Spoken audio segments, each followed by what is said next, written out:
Antes hemos mencionado que C es un lenguaje de programación de nivel intermedio o también considerado un lenguaje de programación de bajo nivel. ¿Qué significa o qué implica que sea un lenguaje de programación de bajo o medio nivel? Que podemos manipular aspectos de la máquina, cosa que no podemos hacer con otros lenguajes de programación. Y eso es posible gracias al concepto que vamos a ver hoy, que son los punteros. ¿Qué es un puntero? Bueno, antes de hablar de qué es un puntero, tenemos que hablar de cómo obtener la dirección de memoria de una variable y eso lo vimos en el video de Arrays. Lo podemos hacer, como lo estamos viendo en el ejemplo acá, a través del símbolo ampersand, que es como un 8 intermedio. Entonces, con esto claro, ¿qué viene siendo un puntero? Un puntero es una variable cuyo valor es la dirección de memoria de otra variable. Entonces, si te fijas acá, estamos declarando un puntero de la siguiente forma. Estamos colocando el tipo de puntero que tenemos, en este caso sería un puntero a entero. Luego vamos a colocar el nombre de nuestro puntero y a continuación, si lo vamos a inicializar de una vez, vamos a colocar entonces el símbolo ampersand y la variable que vamos a tener. En este caso, como estamos haciendo un puntero a entero, vamos a colocar el ampersand y la referencia de nuestra variable.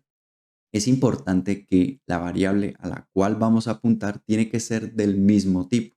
Por lo tanto, si vamos a apuntar a una variable de tipo entero, de ahí que nuestro puntero sea de tipo entero o, en otras palabras, un puntero a entero. Ahora bien, ¿qué beneficios nos da entonces el uso de punteros? Desde nuestro puntero nosotros podemos acceder y modificar el valor de nuestra variable.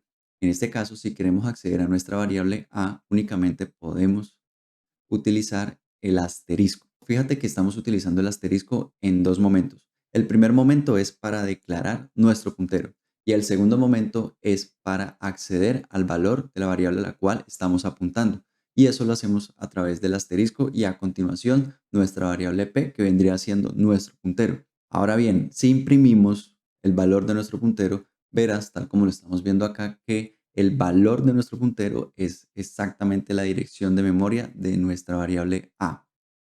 ¿Eso qué beneficios nos da? Que nosotros podemos acceder y modificar el valor de la variable a la cual estamos apuntando. En este caso, podemos acceder al valor utilizando el asterisco. ¿Cómo luce eso en la memoria? Aquí tenemos entonces declarada nuestra variable a, que es de tipo entero, de ahí que sean 4 bytes, y posteriormente tenemos declarado nuestro puntero.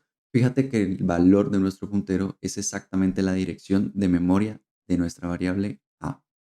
Luego, cuando nosotros modificamos el valor de a desde nuestro puntero, tendría el siguiente aspecto, donde como estamos apuntando a la dirección de memoria de a, entonces es posible modificar su valor. Eso tendría el siguiente aspecto en nuestra abstracción de la memoria.